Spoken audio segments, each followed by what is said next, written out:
Pumapangalawa ang Pilipinas sa may pinakamaraming basura sa karagatan ayon sa Ocean Conservancy Organization.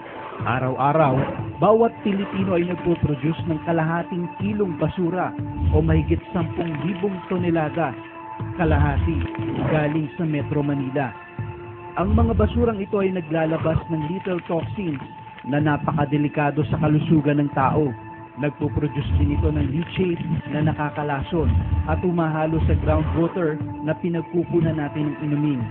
Marami ang nagkakasakit. Taon-taon, halos 4 na bilyong piso ang nagagastos natin sa paglilinis ng mga basurang hindi na-dispose ng maayos, na sana ay natitipid kung nagtatapon tayo ng maayos ng ating mga basura.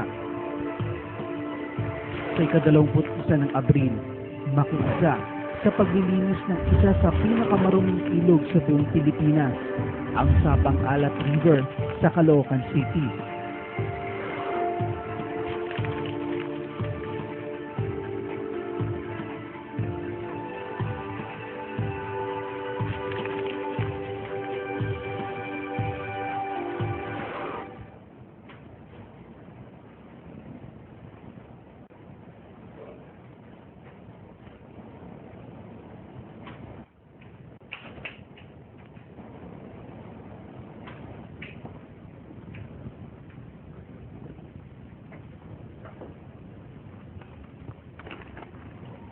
Isang araw lang.